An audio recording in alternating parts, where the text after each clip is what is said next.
A continuación van a poder escuchar el programa Voces de la Esperanza, dirigido por Emmanuel Lehmann.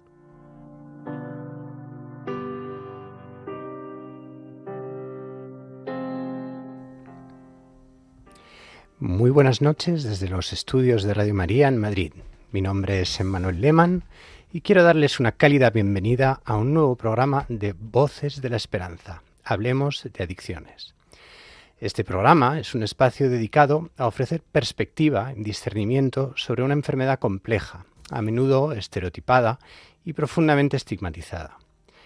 Esta señal radiofónica no es una simple onda electromagnética, sino un código Morse que habla al corazón desorientado de quienes padecen la adicción y al de sus seres queridos, que a menudo se ven absorbidos en la misma espiral de desesperación y dolor. Porque la adicción es esto, una fuerza que domina la voluntad, somete a la indignidad y condena a la deshumanización. Esta voz que les habla lleva consigo las cicatrices de un pasado tenebroso, pero también conoce el mapa de vuelta a la luz de una vida plena y, sobre todo, libre.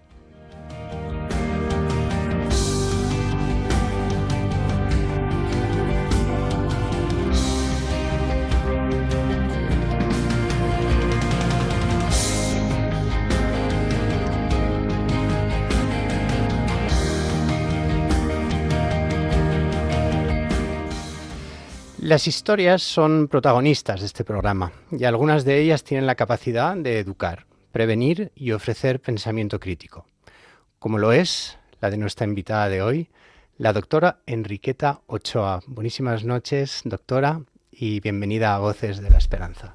Buenas noches. Muchísimas gracias. Contar con usted es un privilegio y una oportunidad única para nosotros. Usted es actualmente jefa de sección en el Servicio de Psiquiatría del Hospital Universitario Ramón y Cajal de Madrid, donde ejerce como responsable de área de conductas adictivas. Me gustaría también destacar su labor colaborativa con el programa de adolescentes del Proyecto Hombre en Madrid y el reconocimiento a su carrera, que incluye la Cruz de Honor de Plata de la Sanidad Madrileña por su servicio a las personas drogodependientes. Además de su extensa trayectoria clínica, ayudando a pacientes tanto a nivel hospitalario como en consultas externas, es una referente en la investigación, puesto que ha publicado más de 60 artículos científicos y es una figura de referencia en el estudio de los trastornos adictivos y su coexistencia con otras enfermedades mentales. Un tema crucial que, por cierto, creo que abordará hoy en su sección habitual lo que gira alrededor nuestra querida Andrea Bosque. Andrea, buenas noches, ¿es así? Buenas noches, muchas gracias y gracias Enriqueta por acompañarnos esta noche, a Emmanuel, a mí y a nuestros oyentes. Efectivamente, pues las patologías duales son un tema bastante demandado y tratado en adicciones y que no siempre se tiene muy claro qué es y cómo se puede identificar, ¿no? Entonces me gustaría dar luz en este tema y sobre todo aprovechar la visita de la doctora para profundizar un poco más y poner luz y esperanza. Fabuloso, Andrea. Pues ahora mismo nos vemos. También quisiera saludar a Natalia Otero, que nos acompaña hoy en control de sonido. Muy buenas noches.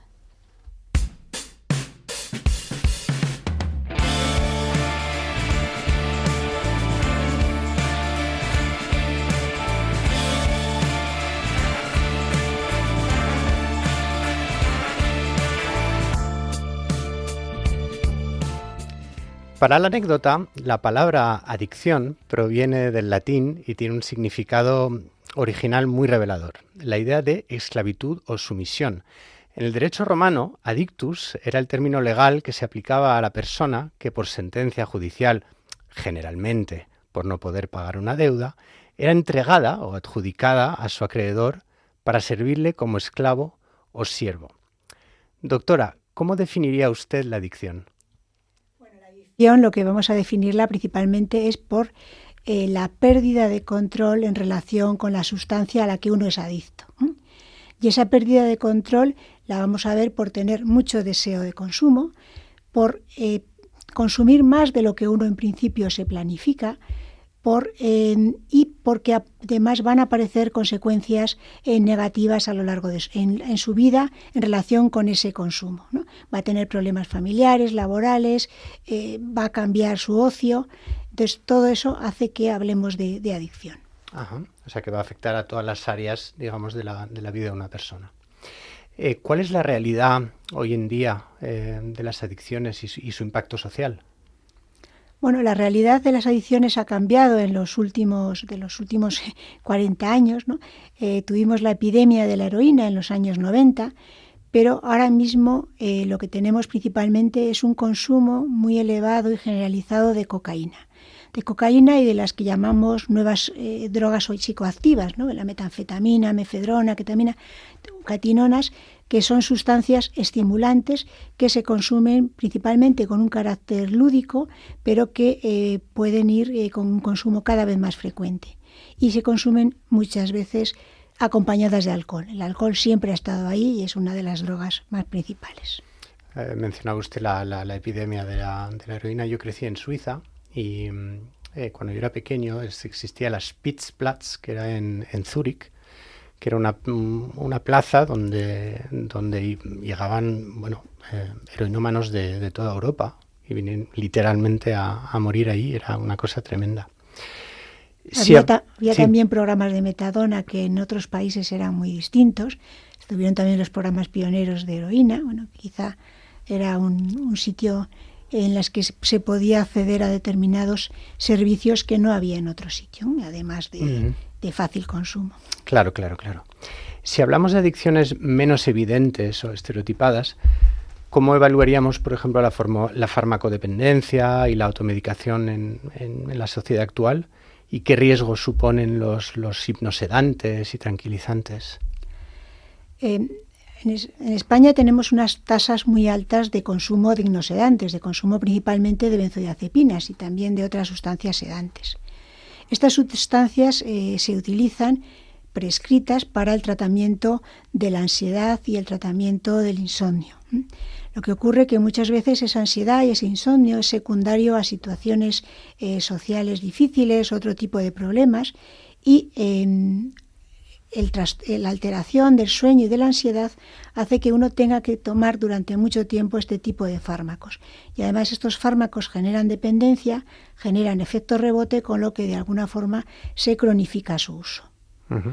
Una minoría de estas personas con determinadas características va a hacer un abuso, va a hacer una adicción de estos fármacos. Es decir, va a tomar muchos más de la cuenta, va a hacer una tolerancia y va a ver muy afectada su vida en relación con ellos. Ajá, entiendo. Y luego tenemos ahora un fenómeno muy nuevo, que es el consumo de sustancias de hipnosedantes, principalmente benzodiazepinas, por gente muy joven, junto con alcohol, buscando una intoxicación muy rápida. Es algo que no os veíamos y que ha aparecido en los últimos años y que genera un problema importante, ¿no? ¿Y cómo consiguen estas drogas de farmacia? ¿Por el botiquín familiar? Evidentemente. Son drogas en los que, digamos que, muy presentes en el día a día. No voy a dar nombres comerciales, pero yo creo que todo el mundo las conoce, o puedo darlos. Sí. Orfidal, Esatin, diazepam, todas estas que en su indicación son muy útiles, muchas veces están ahí en la farmacopea y es de donde es más fácil cogerlas, ¿no? Muchos de nuestros adolescentes las cogen del botiquín familiar, pues trapichean o comparten con otros amigos buscando una intoxicación muy rápida y luego ya cuando ya hay un problema más importante, falsificación de recetas o otro tipo de... Uh-huh. Pero vamos, el grueso sale del botiquín familiar. Y además, más allá de esto, claro, hablábamos de menos estereotipadas porque ha cambiado, digamos, la imagen de quién pueda ser el drogadicto con respecto a la visión de la sociedad, y a lo mejor ya no es lo que percibíamos como un junkie habitual, sino una persona que pueda estar en su casa desarrollando una adicción de ese tipo, ¿no? Sí, si hablamos de psicofármacos, sí. Y también ha cambiado totalmente la percepción. De alguna forma tenemos la idea de la persona adicta como una persona que está tirada en la calle o que está con unas conductas muy, muy alteradas con las que además no nos identificamos. pero eso sería el final de esa adicción. Muchas de las personas que tienen trastornos adictivos, principalmente de estimulantes, como es la cocaína, no parecen adictos, ¿no? Tienen, un aspecto normal, van funcionando hasta que, empiezan a tener graves problemas de funcionamiento. Vuelve mucho este falso mito, ¿no?, del adicto funcional.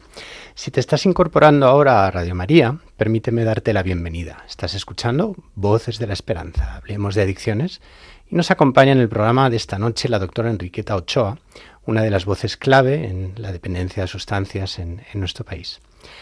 Doctora, me ha resultado muy interesante el programa de atención al médico enfermo, el PAIME, del que usted es responsable, y quisiera preguntarle qué nos enseña sobre el estigma, el manejo de adicciones en personal sanitario. Bueno, yo soy la coordinadora técnica del PAIME de Madrid, porque cada comunidad tiene un programa Muy bien. Auspiciado por la OMC, la Organización Médica Colegial. Ajá.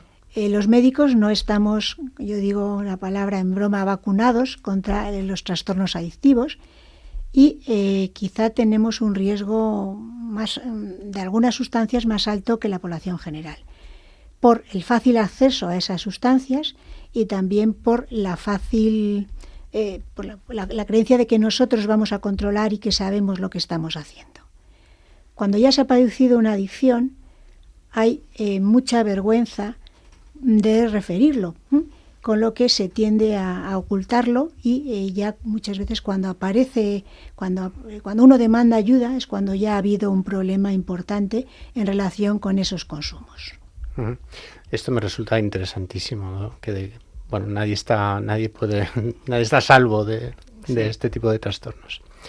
Me gustaría aprovechar también que contamos con su experiencia para comentar los resultados de la última encuesta Estudes, que salió en prensa hace poco. Estudes dicen, la fuente de información más importante sobre el consumo de drogas y otras adicciones entre la población en enseñanza secundaria de España. Por comentar alguno de los resultados, parece que registran un leve descenso en el consumo de sustancias en jóvenes de entre 14 y 18 años.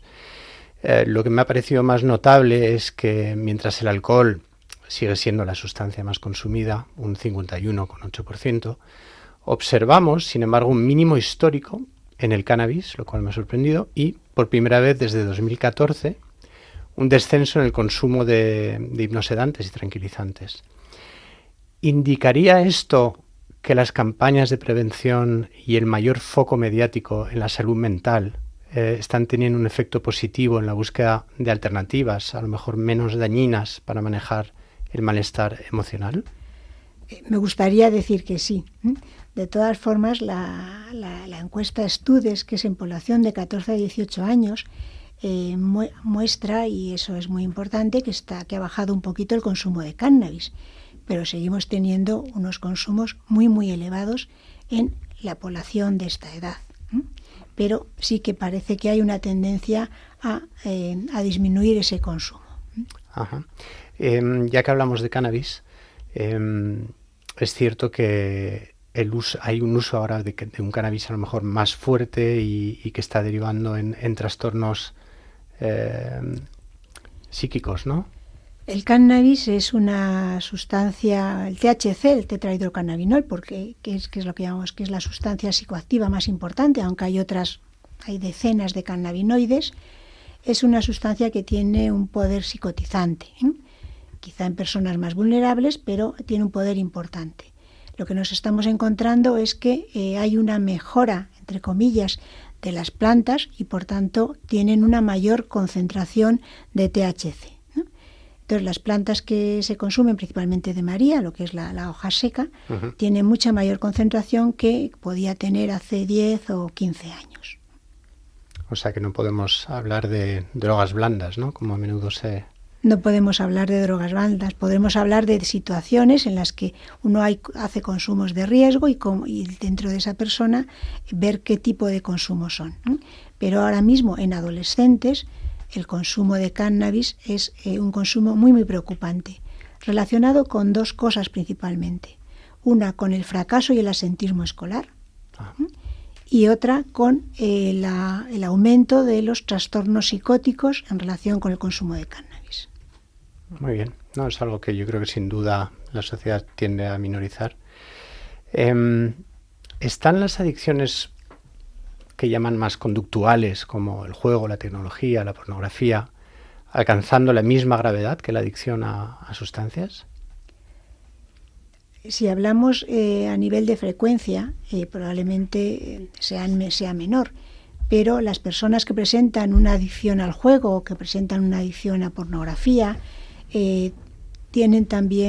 pueden tener las mismas consecuencias muy negativas en su vida que pueden tener con una sustancia. Y luego tenemos que considerar que la mayoría de las veces es policonsumo, policonsumo de alcohol con cocaína, pornografía con cocaína, juego con alcohol, y tenemos muchas mezclas. Yo no sé si soy yo, pero es verdad, no sé, Andrea, ¿qué opinas de que estas adicciones conductuales están más visibilizadas de hoy en día o hablamos más de ellas? Yo creo que están mucho más extendidas, por lo menos yo en consulta es lo que comentaba la doctora. Yo me encuentro muchísimas adicciones cruzadas donde al final el consumo en solitario, ¿no? Cuando ya se pasa la fase de que hablaba la doctora del consumo lúdico, cuando ya se pasa el consumo en solitario, el móvil, por ejemplo, es una adicción cruzada de la que no nos damos cuenta, pero al final es haciendo scroll infinito hacia abajo y un vídeo y otro y no te das cuenta y a lo mejor han pasado 4 horas, por ejemplo, o el juego online que tiene una accesibilidad demasiado fácil para todo el mundo y desde cualquier sitio, también es otra adicción cruzada que se junta con consumos de sustancias. Sí, porque en el fondo sería, como mencionaba usted al principio, ¿no? Que aunque, o sea, por ejemplo, en el caso de la tecnología, que realmente va infectando todas las áreas, por ejemplo, de quien la padece, ¿no? O sea, sea un joven o sea un adulto. Esa es la característica del trastorno adictivo, de la adicción, ¿no? El afectar todas las áreas en mayor o menor medida, en mayor o menor gravedad, habitualmente con una progresión, ¿no? Y por otra parte ese deseo de seguir realizando la conducta o seguir con el consumo que muchas veces es muy difícil de controlar. Uh-huh. ¿Y cómo podríamos, siendo por ejemplo familiar de una persona que sospechamos podría estar desarrollando una conducta adictiva, cuál sería por ejemplo una alarma que pudiéramos? Si hablamos, por ejemplo, de adolescentes, vamos a ver que hay un cambio importante de conducta, que hay mucha más irritabilidad, que hay un abandono de intereses, ya sea deporte o estudios, o sea que hay un cambio importante de conducta y un abandono de cosas que le interesaban antes, ¿no? Y en los adultos también podemos ver que hay una minimización del consumo, a veces se empieza a esconder ese consumo, empieza a dedicarle más tiempo de lo que uno puede pensar. Y, por tanto, ante esas sospechas, yo creo que lo primero es hablar claramente, ¿no? Preguntarle qué está ocurriendo, preguntar en qué se le puede ayudar y luego hay recursos, tanto públicos y también privados, que ofrecen tratamiento a estos trastornos. Lo que nunca debemos hacer es mirar para otro lado pensando que aquello se va a solucionar solo. Claro. Lo cierto es que jamás había escuchado hablar del programa para adolescentes de Proyecto Hombre. Sí sé que hay programas para jóvenes todos los centros de adicciones, todo en Madrid les llamamos CAD, en otros centros UCAS o tal, tienen programas para menores. Ha habido una adaptación a las demandas que hace la sociedad y ha habido una adaptación de programas, ¿no? Lo mismo que ahora mismo hay aumento hay una adaptación y hay programas también para conductas de CHEMSES, ¿no? Ajá. El programa de adolescentes y familias es un programa privado que lleva muchísimos años trabajando con los adolescentes y siempre con los adictos, pero muchísimo más con los adolescentes hay que trabajar con la familia. Uh-huh. Me consta que también las confraternidades de 12 Pasos tienen también cada vez más sus grupos, digamos, de familias, de familias o de necesidades comunes que llaman, en los que los propios jóvenes abren sus propios grupos. Y esto para ellos tiene un gran valor de atracción, porque entre ellos son capaces de ver que es posible una juventud sin drogas, y organizan planes, y hasta convivencias a nivel europeo, etcétera. Sí, pues yo creo que también para los jóvenes es muy necesario que se junten entre ellos, ¿no? Y para sentirse más comprendidos e integrados, porque al final un adulto, además de consumir, pues se presupone que ha hecho más cosas en la vida, ¿no? Pues a lo mejor un trabajo, unos estudios, una familia, aunque no haya podido lograr mantenerlo, ¿no? Pero sí que tiene idea de una vida un poco más funcional y de qué cosas componen una vida. Un adolescente al final no ha tenido recorrido todavía, no ha visto apenas nada más que su entorno de iguales, su familia, que bueno, a lo mejor no puede encontrar ahí ningún referente, quizás, ¿no? Desafortunadamente, y solo tiene un grupo de iguales. Y si todo el mundo consume, ¿yo qué hago, no? Soy el marginado de mi grupo. Entonces es súper importante lo que apuntaba la doctora y también comentabas tú, que pudieran encontrar espacios específicamente para ellos. Se habla a veces de cuando hablamos de la idea de tocar fondo, que a lo mejor para la juventud subir ese fondo y que el joven no tenga que tocar fondos terribles que a menudo tenemos que tocar otros. Voy a continuar preguntándole, ahora ha mencionado lo del chemsex, que no sé si nos lo puede definir un poquito para que nuestros oyentes lo conozcan. El chemsex es la realización de determinadas prácticas sexuales con mucha intensidad, en las que se consume sustancias, ¿no? Y en las que la forma habitualmente de quedar es a través de las redes, ¿no?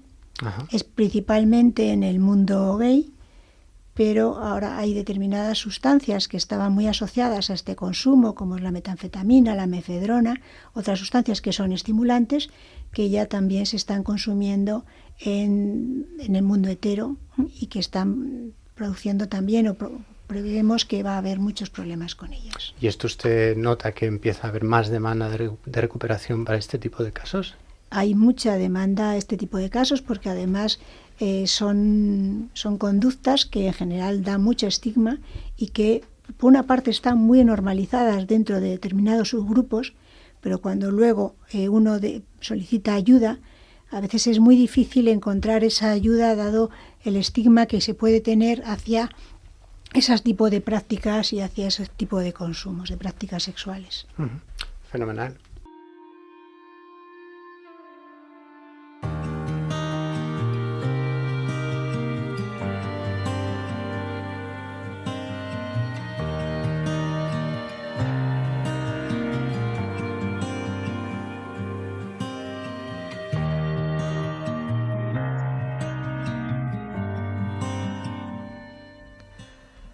A veces, compartir lo que uno siente puede ser el primer paso para empezar a cambiar algo. En este programa, gracias a nuestros invitados, es uno de esos conductos, ¿no?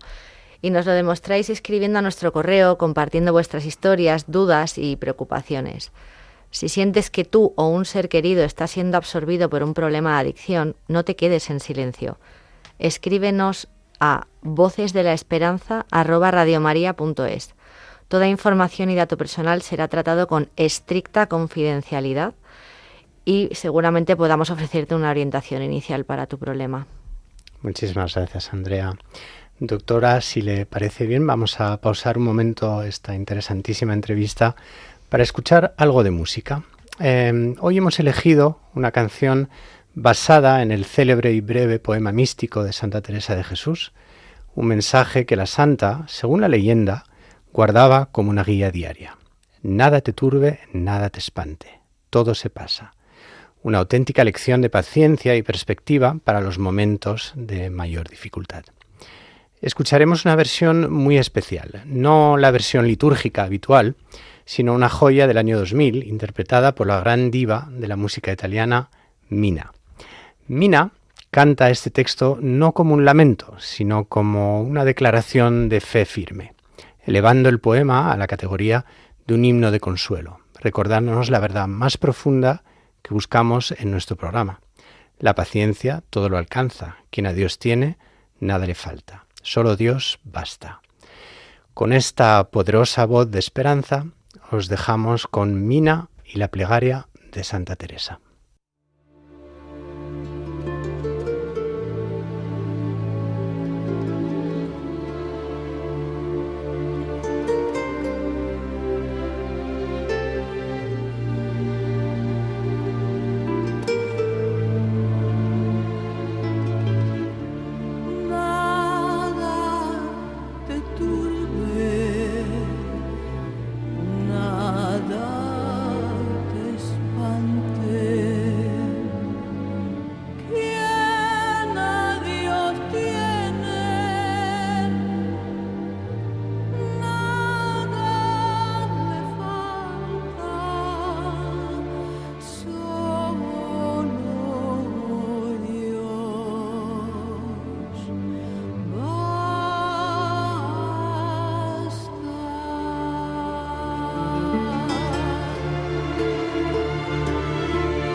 Esto ha sido Nada te turbe, la plegaria de Santa Teresa en la inspiradísima voz de la artista italiana Mina.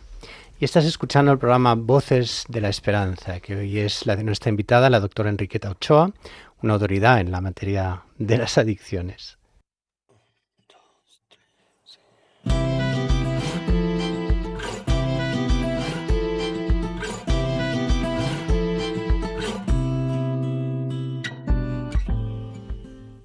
Y ahora es el momento de lo que gira alrededor, la sección de nuestra querida Andrea Bosque.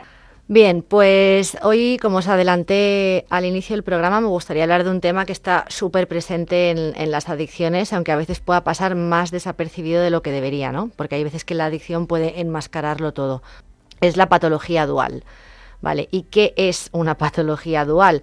Pues es cuando una persona con adicción tiene al mismo tiempo otro trastorno mental o emocional. Puede ser pues una depresión, ansiedad, trastorno de personalidad, bipolar o incluso una psicosis. En otras palabras, hablamos de dos diagnósticos que conviven y que se influyen mutuamente. Si no se abordan juntos, pues pueden también agravarse mucho entre sí. no es una situación poco frecuente. Según el proyecto Dual Pathology 2023, elaborado por la Sociedad Española de Patología Dual, casi el 70% de las personas con una adicción presentan además otro trastorno mental asociado. Las combinaciones más comunes son adicción con depresión, con ansiedad generalizada, con trastornos de personalidad, TDAH, bipolaridad y en menor medida pues psicosis o trastornos del espectro esquizofrénico. Vale, la relación entre ambas patologías no es simple. A veces la enfermedad mental aparece antes del consumo, pues por ejemplo alguien con ansiedad, depresión o trauma, pues comienza a usar alcohol, drogas o juego para calmar ese malestar, para dormir o simplemente pues para poder vivir o funcionar. En otros casos es al revés. Es el consumo el que despierta o agrava un trastorno mental que hasta entonces permanecía latente. Yo esto siempre lo advierto a los pacientes, ¿no? Que consumir no es gratis. O sea, es decir, puede ser que no se haga uno adicto a lo mejor, pero que consumir este consumo recreativo, lúdico, ¿no? y que es pues con estos tintes de diversión, pues te puede destapar alguna enfermedad latente que podías tener ahí y no lo sabes, ¿no? Entonces, bueno, en la mayoría de los casos ambos procesos se retroalimentan. El consumo empeora la salud mental y el malestar emocional te impulsa a seguir consumiendo lo que sea que consuma cada uno, ¿no? Es otro bucle autodestructivo más. Es un círculo bastante difícil de romper porque la persona llega a creer que sin consumir no puede estar bien y que sin darse cuenta de precisamente por consumir se siente cada vez peor, ¿no? Bueno, en las mujeres, además, la patología dual tiene un matiz especialmente delicado, ¿no? Porque a menudo la adicción queda oculta detrás de un diagnóstico emocional, pues depresión, ansiedad, un trastorno de la conducta alimentaria, y se empieza a medicar o a tratar esa otra patología, ¿no? sin atender el consumo. ¿Esto por qué se da? Pues por el estigma, ¿no? Al final, la adicción en las mujeres, aunque cada vez va teniendo un poquitín más de acogida, pero sigue estando súper estigmatizada socialmente, porque aparecen pues culpa, vergüenza, miedo al juicio, miedo a contarlo, ¿no? En sociedad, y esto puede ser peligrosísimo, porque la adicción que se niega siempre se agrava. La depresión puede doler mucho, evidentemente, pero es que la adicción te puede matar. Entonces, bueno. Además, hay un dato muy curioso que siempre observaba, ¿no? Cuando empecé a trabajar en adicciones, y es que tiene que ver con el TDAH, el trastorno por déficit de atención e hiperactividad, que es que está súper extendido. Hago hincapié en esta patología dual porque es la que yo más me encuentro entre los pacientes, ¿no? Y he encontrado un estudio realizado en la Red Asistencial Española y publicado en la revista Trastornos Adictivos, que dice que casi 3 de cada 10 personas con adicción presentan también un TDAH, especialmente entre quienes consumen cocaína o cannabis, donde los porcentajes superan el 40%. A ver, sabemos que la cocaína es un estimulante muy potente, pero en personas con TDAH puede producir precisamente el efecto contrario, los calma, ¿no? ¿Y por qué ocurre esto? Pues porque el cerebro de una persona con TDAH tiene una alteración en los niveles de dopamina y la cocaína actúa precisamente sobre este sistema, ¿no? El sistema dopaminérgico, elevando de forma temporal esa dopamina que falta. A corto plazo esto te genera una sensación de enfoque, de control, incluso de calma, pero a medio y largo plazo evidentemente el cerebro se desregula por completo, ¿no? El sistema de recompensa se distorsiona, la adicción se puede consolidar y ya la persona entra en un ciclo de dependencia química y emocional, ¿no?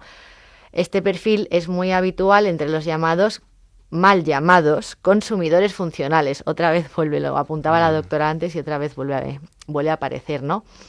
Personas con trabajos estables, una vida normal, que consumen a diario y lo ocultan pues bajo una apariencia de control, ¿no? Aparte, pues por identificar. Suelen decir frases tipo, a mí la cocaína me centra, me calma, no me sienta mal,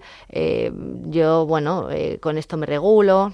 Y bueno, al final lo que ocurre es que pagan un precio cerebral, ¿no? Biológico y emocional muy grande. Y bueno, como siempre, en lo que gira alrededor, quiero mirar también a quienes están cerca del adicto, ¿no?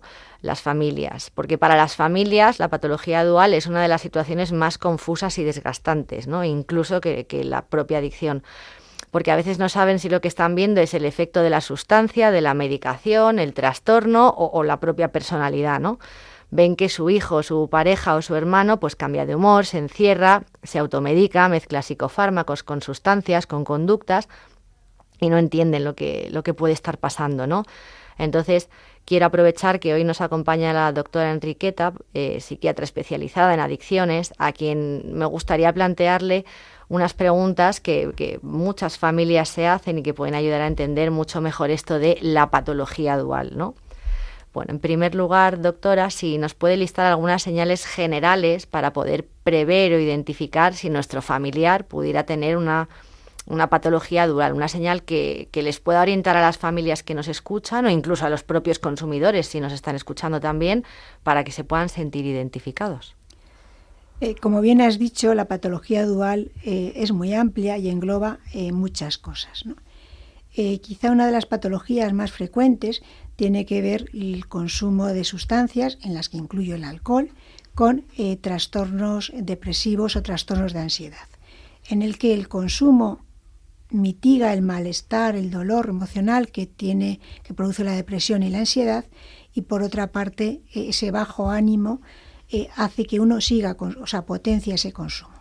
El problema de la patología dual es que ambos trastornos se afectan uno al otro para agravarse, y si no tratamos los dos va a ser muy difícil que salga de ninguno de otro, ¿no? No podemos pensar, tratamos la depresión o tratamos la psicosis o tratamos el TDAH y luego ya trataremos la adicción, o al revés. Tratamos la adicción y luego, cuando ya esté más controlado, trataremos el trastorno que lleva consigo añadido, ¿no? Y como además las redes de adicciones y las redes de psiquiatría no siempre han estado bien coordinadas, pues eso dificulta muchas veces el tratamiento de estos pacientes, que por otra parte son pacientes más graves que cuando solo tienen un trastorno. Claro, entonces al final es muy importante, ¿no?, hacer un abordaje integral desde el principio. Es imprescindible si queremos tener un buen resultado. Oye, ¿puedo preguntar una cosa que la verdad me disculpáis, pero no sé lo que es TDAH? Trastorno por déficit de atención. Ah, estupendo. Por si también le pasara lo mismo que a mí a alguno de nuestros oyentes. En este momento hablamos habitualmente de TDA, que es trastorno por déficit de atención. Sí. Ah, estupendo. Bueno, y quería hacer también otra pregunta, que bueno, en su experiencia, ¿qué combinaciones o cuadros ve usted más complejos o dolorosos, o aquellos que puedan requerir una intervención más cuidadosa y muchísimo más profesional? Los trastornos que descontrolan, que afectan muchísimo a la vida del paciente, son principalmente cuando hay trastornos psicóticos. Los trastornos psicóticos en relación en las que hay una adicción a cannabis o una adicción a cocaína o a otros estimulantes con patología psiquiátrica de tipo psicótico, son los casos habitualmente más dramáticos y más difíciles, porque además son los que tienen mayores trastornos de conducta y los que más van a afectar a su propia vida, pero también a la vida de sus familias. Claro, porque esto quiere decir que una persona, no necesariamente que haya consumido ese día, puede tener un brote psicótico y tener conductas pues lesivas, agresivas, ¿no? Cuando hay una descompensación del episodio psicótico, los fármacos antipsicóticos y el tratamiento son bastante eficaces. Cuando nos encontramos que lo que uno está consumiendo, sustancias estimulantes, esto aumenta las paranoias, aumenta la agresividad, aumenta la irritabilidad, y por tanto la persona que las tiene responde a esos estímulos, a esas paranoias que él cree que son verdad. Y por otra parte, cuando hay estos consumos, con mucha frecuencia hay una mala adherencia a los tratamientos farmacológicos, con lo que tenemos que uno abandona el tratamiento farmacológico de la psicosis y además está consumiendo sustancias que favorecen la psicosis y favorecen todas las alteraciones conductuales de autoheteroagresividad que muchas veces aparecen en psicosis. Y una cosita más breve para las personas que nos estén escuchando, ¿no?, que a lo mejor puedan consumir, y porque esto se oye mucho, ¿no? Hay muchas personas consumidoras de cocaína, especialmente. Con el cannabis también pasa, pero en mi visión lo percibo menos, ¿no? Pero con la cocaína sí que pasa más, que vienen personas que, bueno, aparentemente no puedan tener un problema o no den muestras todavía, ¿no?, de una adicción. Sin embargo, sí se dan cuenta que bajo los efectos de la cocaína especialmente tienen mini episodios psicóticos, ¿no? De la gente habla de mí, todo el mundo me está mirando, ¿no? O están en casa y se asoman a la persiana 25 veces, luego van a la mirilla también, porque a ver si alguien me busca, si creen que suena el teléfono, ¿no?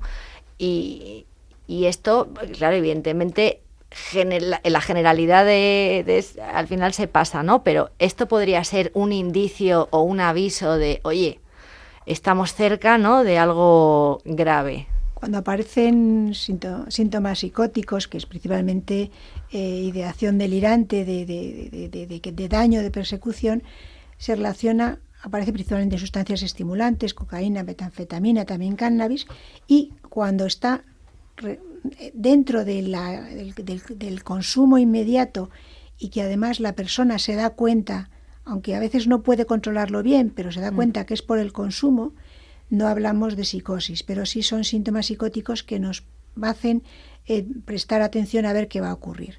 Cuando ya esos síntomas persisten y van más allá de lo que es la propia intoxicación, o cuando uno no hace crítica, o sea, cree que realmente sí que ha ocurrido, aunque ya se haya pasado, pues sí que son signos de alarma muy importantes de que puede aparecer un episodio psicótico y puede aparecer luego una esquizofrenia, que es una enfermedad muy, muy importante y muy destructiva.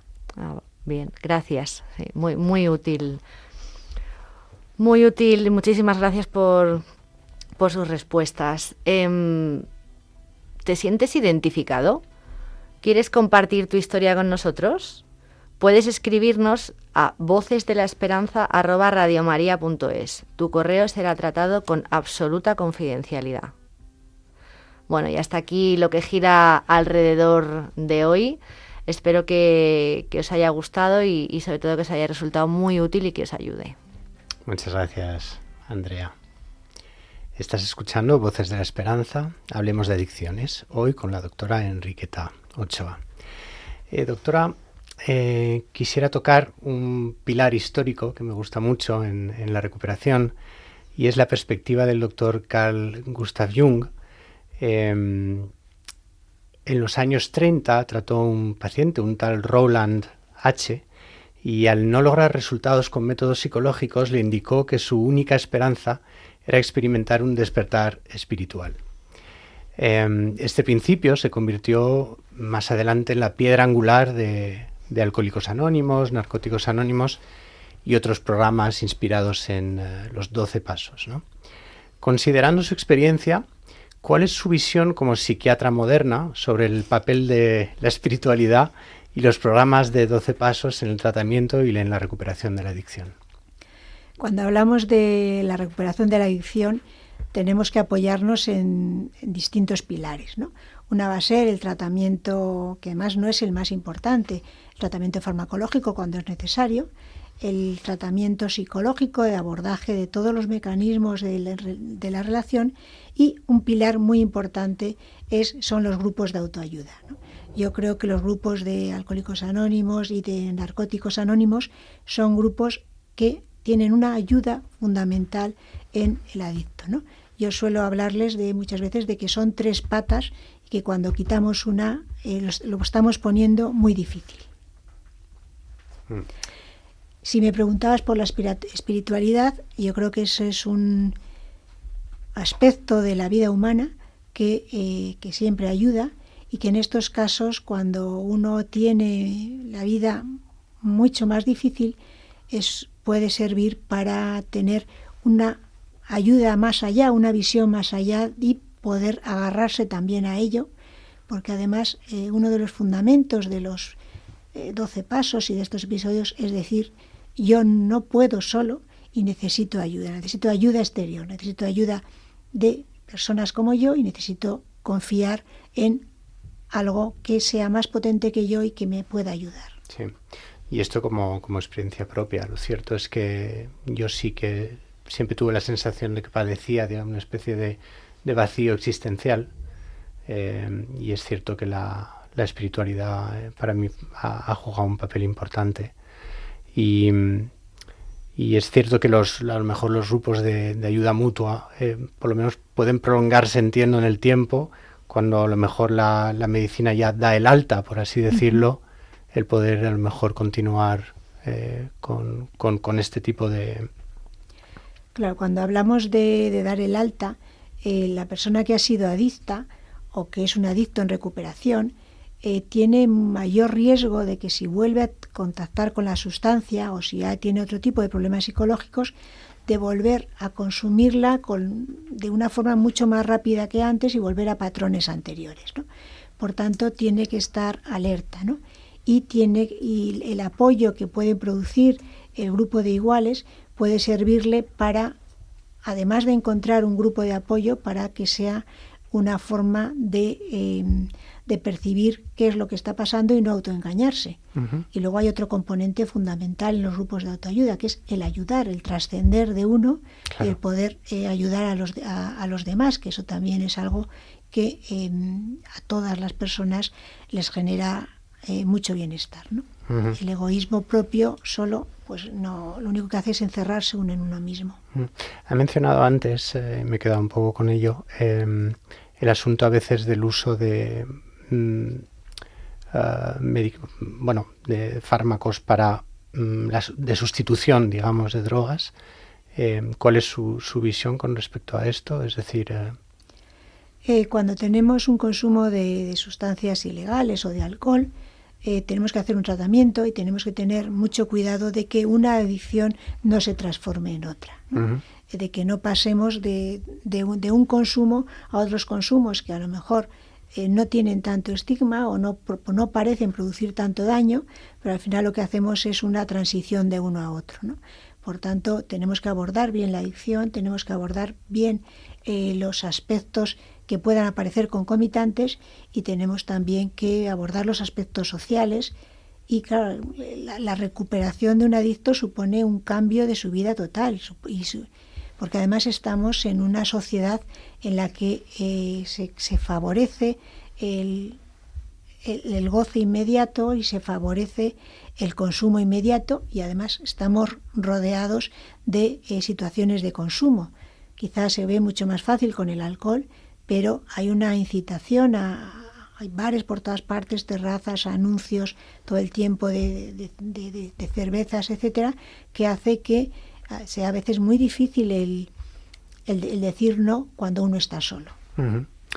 No sé si, Andrea, quieres aprovechar para... Sí, me gustaría... Has mencionado el tema alta, ¿no? La palabra alta terapéutica. Y bueno, eso es algo que genera muchas controversias, ¿no? Porque hay, bueno, diversos abordajes de la adicción en los que, bueno, pues en unos dicen que para toda la vida, otros no, en 2 años tú tienes tu alta, otros en 4, otros en tal. Entonces... En tu opinión, el alta terapéutica, hombre, la farmacológica está clara, ¿no? Porque tiene un inicio y un fin, o al menos debería, pero... Cuando hablamos de alta terapéutica o hablamos de recuperación, uh-huh, estamos hablando de que ya no precisa psicofármacos habitualmente, y a veces el tratamiento psicológico que ha hecho específico de la adicción, pues se puede parar.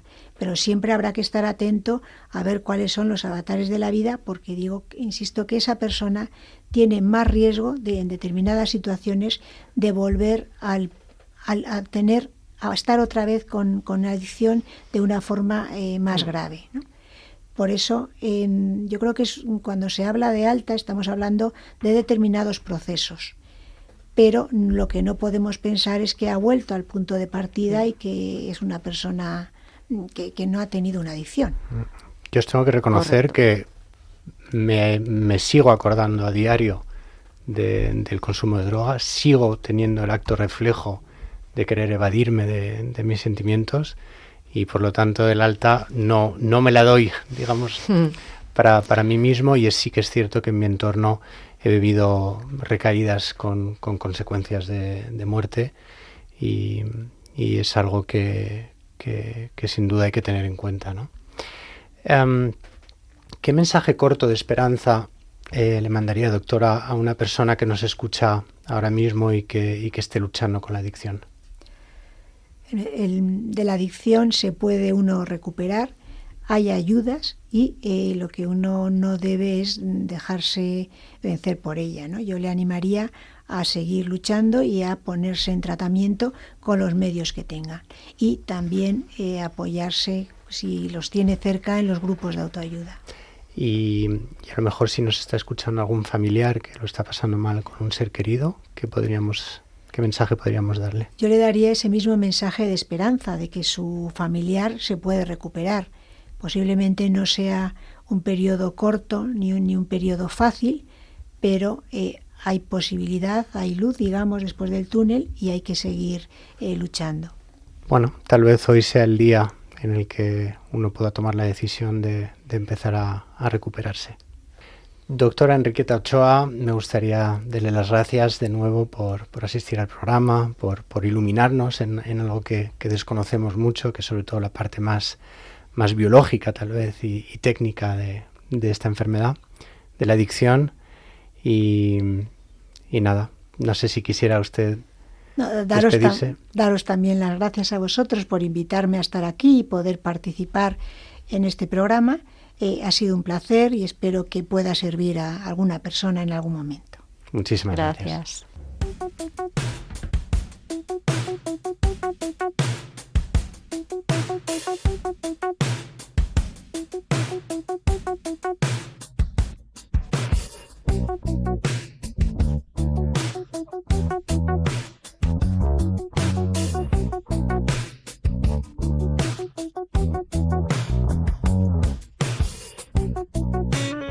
Hemos llegado a los últimos minutos. Andrea, por favor, ¿qué te llevarías del programa de hoy?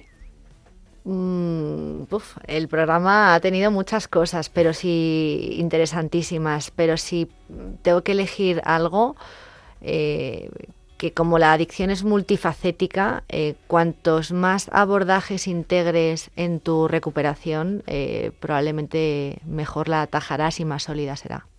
Muchísimas gracias. Quiero también agradecerle a usted, doctora, el habernos podido entregar un poquito de su tiempo y bueno, compartir con nosotros este ratito de radio.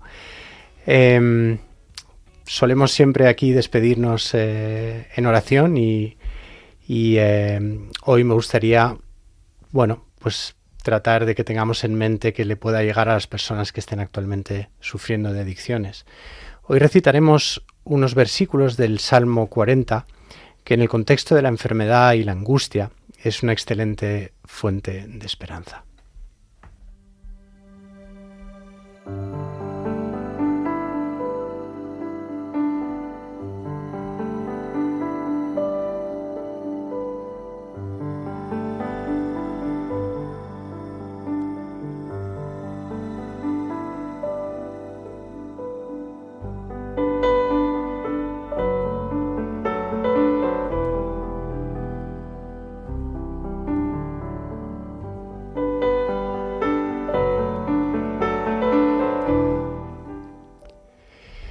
Puse toda mi esperanza en el Señor. Él se inclinó hacia mí y escuchó mi clamor. Me sacó de la fosa de la destrucción, del pantano de lodo, asentó mis pies sobre una roca y me afirmó en mi caminar. Amén.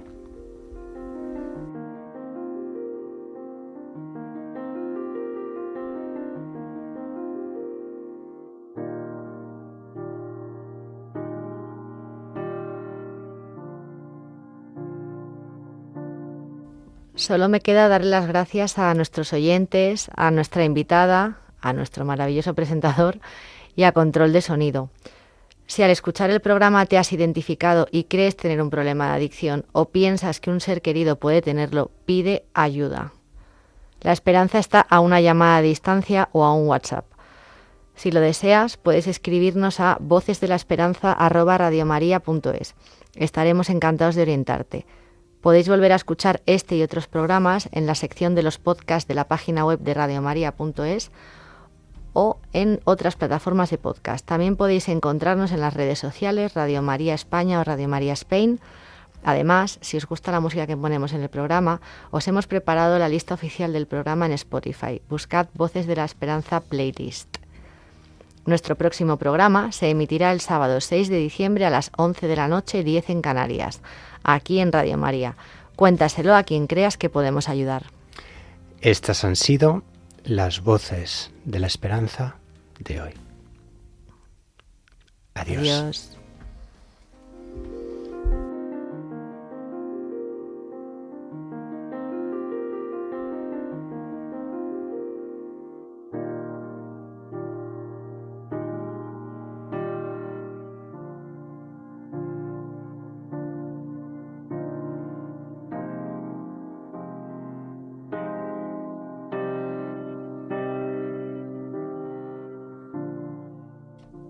Así termina Voces de la Esperanza, un programa que ha dirigido Emmanuel Lehmann.